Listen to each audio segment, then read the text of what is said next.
are three major questions that will determine the outcome of this war as well as the world afterwards. Okay, and these three questions are, number one, will the US launch a ground invasion? So right now, the United States and Israel are primarily focused on an air war, striking Iran from a distance. In the past, we would call this siege warfare. And as long as it remains an air war, the United States can choose to de-escalate and withdraw from the Middle East. They would lose this war, but the loss would not be catastrophic. Whereas if they choose to launch a ground invasion, it would escalate very quickly, and they would be trapped in Iran for the next 5 to 10 years.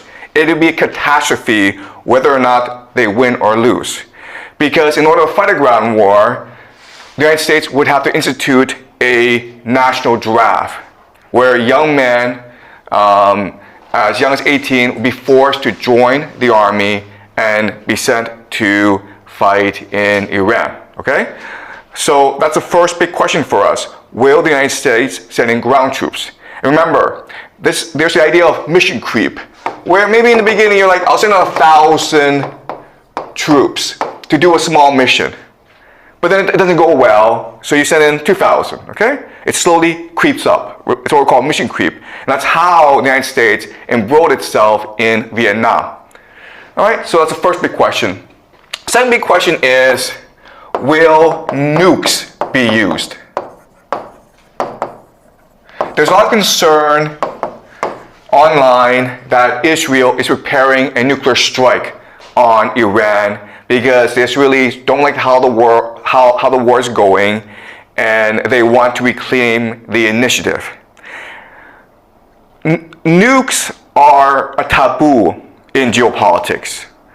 The Americans used them at the end of World War II, and no one's used them ever since.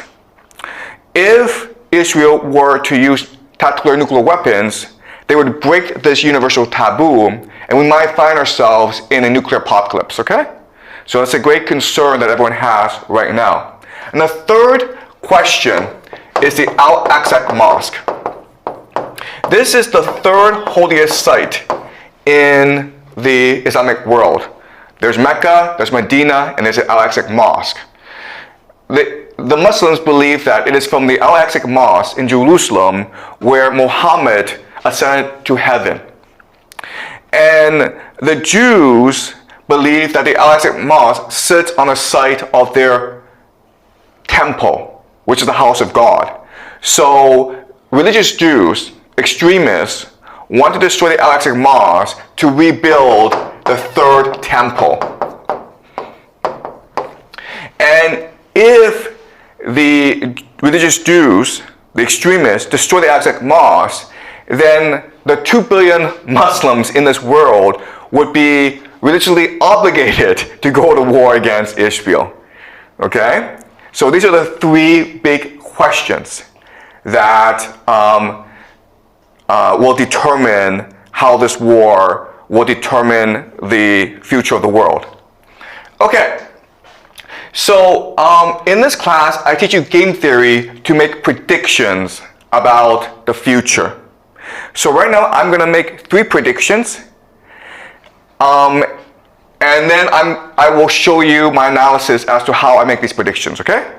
Now, what's important to understand is that these are only my guesses based on my analysis. And whether or not they turn out to be correct will determine the validity of my analysis. I don't have inside information. I don't know more than you do, okay? I'm just working out of public knowledge and doing game theory analysis. So according to game theory, this is yes. The United States will send in ground troops. According to game theory, this is no. And number 3 is yes. Okay? So what I'm going to do is spend the next 2 classes explaining to you my game theory analysis as to how I come to these conclusions. And we can watch how world events unfold. Now I want you to understand something, which is that for my theory to be valid, for my analysis to be valid, I have to be correct on all 3. Okay? If I miss one, then all my theory is wrong. I know there's a lot of concern from around the world that nukes will be used. And I am 100% confident that nukes will not be used at this time in this war. And if I'm wrong, I apologize to the world, okay? But at the same time, we'll all be dead anyway, so it doesn't really matter, all right?